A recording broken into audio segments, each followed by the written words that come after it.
Hello दोस्तों, तो आज एसएससी ने stenographer grade C and D 2020 का रिज़ल्ट जारी किया है। और ये शॉर्ट लिस्ट क्या है डॉक्यूमेंट वेरिफिकेशन के लिए, यानी कि अभी फाइनल कट ऑफ नहीं है, अभी डॉक्यूमेंट वेरिफिकेशन होंगे, फिर उसके बाद फाइनल रिज़ल्ट आएगा।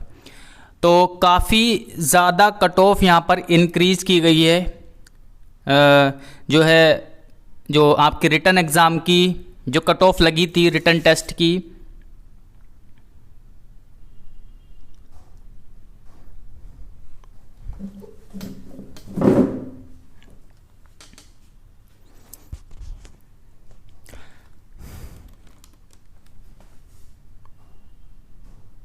हेलो दोस्तों, एसएससी ने स्टेनोग्राफर 2020 का रिज़ल्ट जारी कर दिया है, यानी आपका डॉक्यूमेंट वेरिफिकेशन के लिए लिस्ट जारी कर दी गई है। और अभी ये फाइनल रिज़ल्ट नहीं है, अभी डॉक्यूमेंट वेरिफिकेशन के लिए रिज़ल्ट आया है। इससे पहले आपका स्किल टेस्ट के लिए रिज़ल्ट जो है दिया था एसएससी ने। देखिए, अगर आप स्किल टेस्ट का रिज़ल्ट और अभी के लिए जो डॉक्यूमेंट वेरिफिकेशन का रिज़ल्ट आया है उसको देखोगे तो बहुत बड़ा अंतर आपको दिखाई देगा। बहुत ज़्यादा कट ऑफ यहाँ पर बढ़ा दी गई है। इतना किसी ने एक्सपेक्ट नहीं किया था कि क्या इतनी कट ऑफ भी बढ़ सकती है। ईडब्ल्यूएस की कट ऑफ स्टार्टिंग में आपकी स्किल टेस्ट के लिए 83 जो है कट ऑफ थी, लगभग 83 के आसपास थी। लेकिन अब अगर बात करें जो डॉक्यूमेंट वेरिफिकेशन के लिए जो आपकी कट ऑफ लगाई गई है 128 के आसपास जो है लगी, यानी 128.42, सॉरी ईडब्ल्यूएस की 127।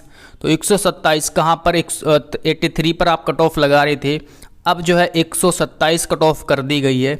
यानी कि बहुत ज़्यादा यहाँ पर कट ऑफ आप इंक्रीज़ देख सकते हो, यानी 27 और 17 लगभग आपके 44 नंबर यहाँ पर बढ़ाए गए हैं। 44 नंबर, हालांकि पता था कि कट ऑफ आपकी काफ़ी जाएगी, बढ़ेगी मतलब, लेकिन इतनी ज़्यादा यार कट ऑफ नहीं बढ़नी चाहिए। एसएससी को पहले से ही जो है उतने ज़्यादा बच्चे नहीं लेने चाहिए। अगर बहुत ज़्यादा बच्चे स्किल टेस्ट में पास हो रहे हैं तो उसी हिसाब से बच्चों को लेना चाहिए, क्योंकि बहुत ज़्यादा नुकसान होता है।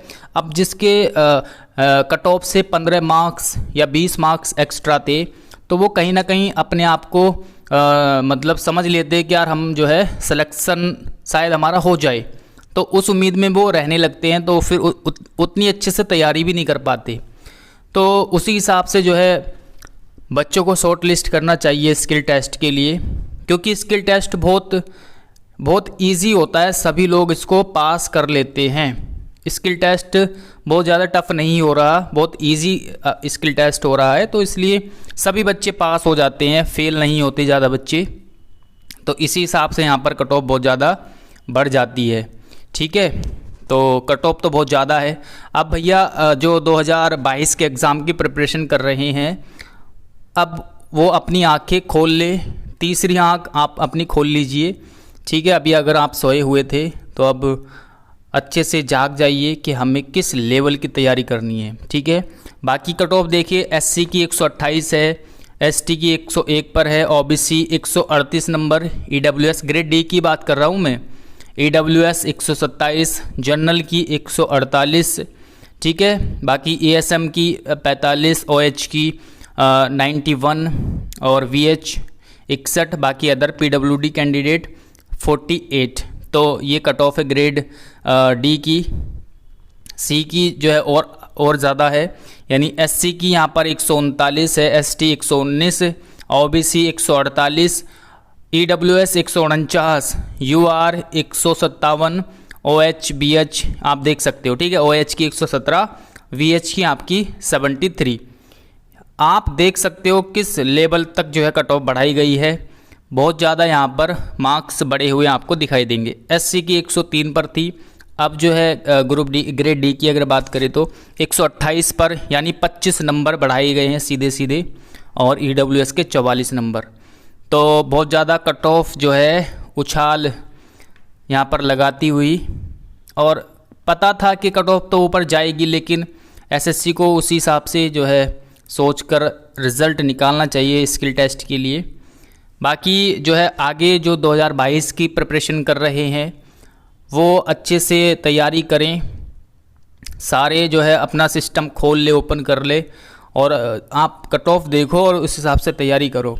होपलेस नहीं होना है, कट ऑफ देख करके होपलेस नहीं होना कि यार बहुत ज़्यादा कट ऑफ जा रही है, हम कैसे करेंगे, ये चीज़ें माइंड में नहीं आनी। बस ये सोचो कि अगर मैं अभी लापरवाही बरत रहा हूँ अपनी स्टडी में, तो अब मुझे वो चीज़ नहीं करनी, यानी बिल्कुल भी लापरवाह नहीं होना है।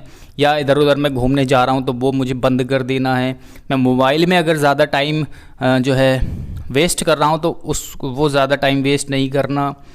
यानी कि अब आपको, और अगर आप 5-6 घंटे की स्टडी कर रहे हैं तो आपको डबल कर देनी चाहिए 10 से 12 घंटे, क्योंकि ये ऐसा टाइम है अगर आप आज इस टाइम नहीं पढ़ोगे, जो आपके लास्ट में जो भी 50 से 60 दिन बचे हैं, अगर आप इन लास्ट दिनों में नहीं पढ़ोगे तो आप कभी नहीं पढ़ सकते, यानी आपका सिलेक्शन कभी नहीं हो सकता। अगर जिस बंदे ने अभी अपने को पूरी तरह से मतलब स्टडी में अगर नहीं लगाया अभी, तो फिर आप नहीं एग्ज़ाम निकाल पाओगे, ठीक है।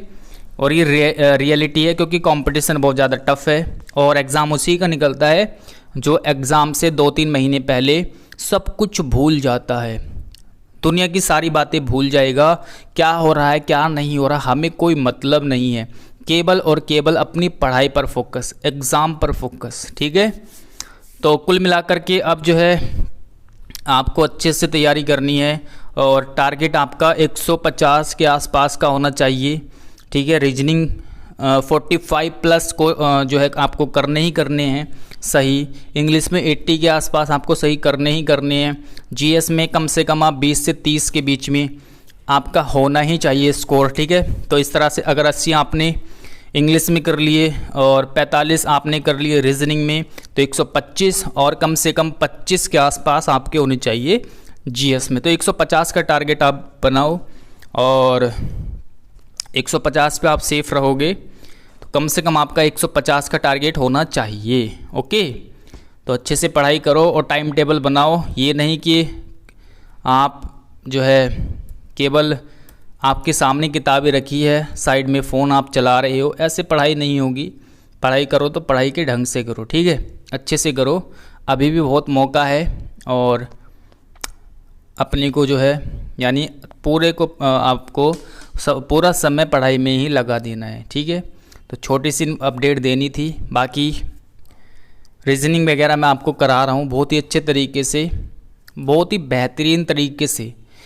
और बाकी और जैसे ही मुझे टाइम मिलता है तो मैं और चीज़ें आपके लिए लेकर के आऊँगा।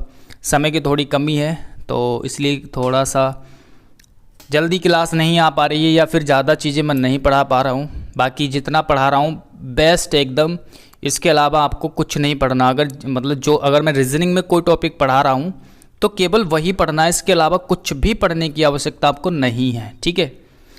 तो चलिए फिर मिलते हैं अगली वीडियो में। Thanks for watching this video.